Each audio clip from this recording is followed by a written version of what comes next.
It's a saying which you continuously hear when it comes to elite teams in the National Football League, the saying that brings about the greatest of expectations for the greatest of teams, Super Bowl or bust. When a team's fan base makes this type of proclamation, they make it known that anything less than a Lombardi Trophy will be a failure. This saying is often exaggerated.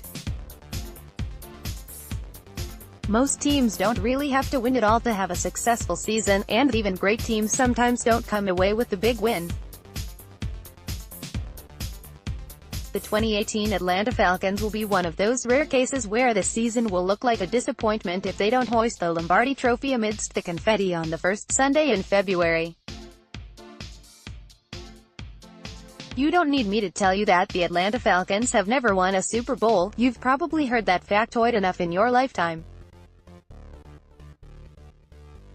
The Super Bowl this season will be played in Atlanta, and the Birds will have a chance to be the first ever team to play in the big game in their home stadium, but that's not the reason why they have to win it all this year. The Falcons are in the middle of their window of contention, and the window has never been so open for this team, no matter how tough the NFC South and the NFC are. No other Falcons team in franchise history has ever had this much talent going into a season, not in 1998, not in 2004, not in 2016. The talent on the offensive side, the star quarterback is in place. The team features arguably the most potent running back duo in the game. The receiving trio of Julio Jones, Mohamed Sanu and Calvin Ridley is poised to be the best in football. The offensive line, while not elite, looks like it'll be above average to very good after having its weakest link in Wes Schweitzer replaced by a very solid Brandon Fusco in free agency. Even at tight end, the team is looking for Austin Hooper to make that big step in his third season. The defensive side of the ball, meanwhile, is littered with rising stars and playmakers all around the field. The only slight concern is with the second defensive tackle position next to a star player in Grady Jarrett, but the team brought in two competent replacements for the departed Dontari Poe and third-round draft pick Edrin Sanat and late free agency addition Terrell McClain. The LB Corp led by Deion Jones is fast and versatile regarding their skill set. I also doubt that there's a single team in the league that boasts four CBs as good as what Atlanta has in Desmond Trufant, Robert Alford, Brian Poole and second-round pick Isaiah Oliver. Keanu Neal is a rising star at strong safety, and Ricardo Allen is an incredibly capable free safety.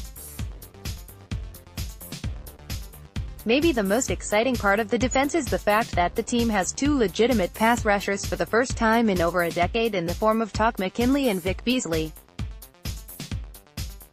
To put it in simpler terms, this roster doesn't have any real holes that other teams will be able to exploit. With the team's back toward the wall when it comes to the salary cap, as well as the extensions for a number of core players looming, the Falcons are likely to lose some playmakers in the coming off-seasons. With Julio Jones also about to enter the back end of his prime, that Super Bowl window of opportunity may never be more open than it is right now. What's different from last year? Last season, a bunch of excuses were cultivated for why the team struggled. A new offensive coordinator ruined the offensive chemistry. The Super Bowl hangover loomed over the entire season like a dark cloud. They were legitimate excuses, but they aren't there this season. Barring catastrophic luck with injuries, this team has no excuse for not winning it all aside from fierce competition from the NFL's finest. The coaching continuity is there, the Super Bowl hangover isn't as prevalent anymore, the talent is there and the experience is now also there. To be honest with you, I don't think that this would be a Super Bowl or bust type season if not for the memories of Super Bowl 51.